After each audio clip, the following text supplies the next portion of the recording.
مجاہدین فلسطین کے کارنامے، یہ میڈیا 10% ہمیں دکھا رہا ہے جو کچھ وہاں پر ہے۔ الجزیرہ میڈیا نیٹ ورک کے مطابق وہ آپ کے بھائی بھوکے پیاسے جو بھی ہیں وہ نہیں بیٹھے، وہ ان کے مقابلہ میں اپنے وطن کے دفاع کے لیے، جہاد کے لیے سر بکف ہیں۔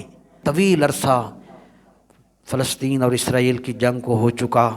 الجزیرہ میڈیا نیٹ ورک کے مطابق اب تک مجموعی طور پر جتنے یہودی مارے گئے ہیں اور ان میں بڑے بڑے ان آرمی کے جرنیل مارے گئے ہیں، ان کی تعداد 8700 ہے، اور 1150 ٹینک مجاہدین کے ہاتھوں تباہ ہو چکے، اور اسرائیل کو اب تک اس جنگ میں 500 ارب ڈالرز کا نقصان ہو چکا۔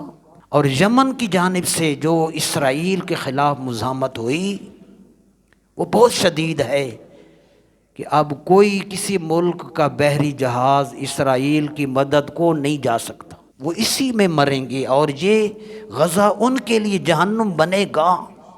20 سال امریکہ لڑا ہے افغانستان میں، انجام آپ کے سامنے ہے۔ اس سے پہلے رشیا کا انجام، اس سے پہلے برطانیہ کا انجام۔ قرآن کریم فرماتا ہے یہ پیسہ بڑا خرچ کریں گے، یکون علیہم حسرۃ ثم یغلبون، یہ اربوں ڈالرز خرچ کریں گے، ان کو حسرت ہوگی، پھر یہ مغلوب ہوں گے، اور فرمایا قیامت والے دن ان سب کو اکٹھا کر کے دوزخ بھر دی جائے گی۔ یہ سورہ انفال میں جہاں 9واں سپارہ ختم ہو رہا ہے وہاں یہ موجود ہے۔ 500 ارب ڈالرز کا اس کا نقصان ہو چکا۔ اب تک یمن کے حوثیوں نے 6 بحری جہاز کو یرغمال بنایا ہوا ہے۔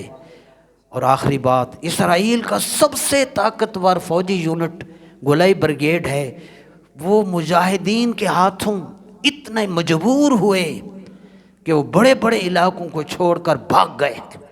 جب یہ میں نے باتیں پڑھیں تو پھر مجھے قرآن کریم کی آیت یاد آ گئی، مالک تو نے 1500 سال پہلے جو وعدہ کیا تھا وہ آج پورا ہو رہا ہے۔ وہ آیت سنیے ذرا، اللہ کریم نے نبی کریم کو ارشاد فرمایا، یا ایھا النبی حرض المؤمنین علی القتال، 10واں سپارہ،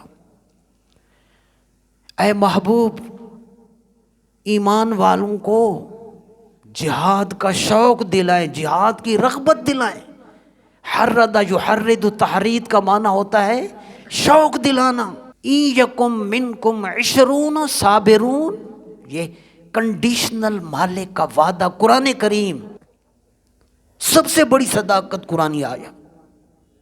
ان یکم منکم 20 صابرون، اے حبیب اگر تم میں 20 بندے مجاہد صبر کرنے والے ہوں گے، یغلبوا 200، تو اپنے مقابلے میں 20 پر نہیں 200 پر غالب آ جائیں گے۔ وَإِن يَكُن مِّنكُم مِّائَةٌ يَغْلِبُوا أَلْفًا مِّنَ الَّذِينَ كَفَرُوا، اور اگر تم 20 کی بجائے 100 صبر کرنے والے مقابلے میں لے جاؤ گے، میں قرآن میں لکھ دیتا ہوں کافروں کے 1000 پر تمہارا 100 غالب آ جائے گا۔ اللہ نے فرمایا انتم الاعلون ان کنتم مومنین، اگر تم میرے نبی کا دامن مضبوطی سے تھام کر سچے ایماندار رہو گے، میں قرآن میں کہہ دیتا ہوں تم ہی سب سے اونچے ہو جاؤ۔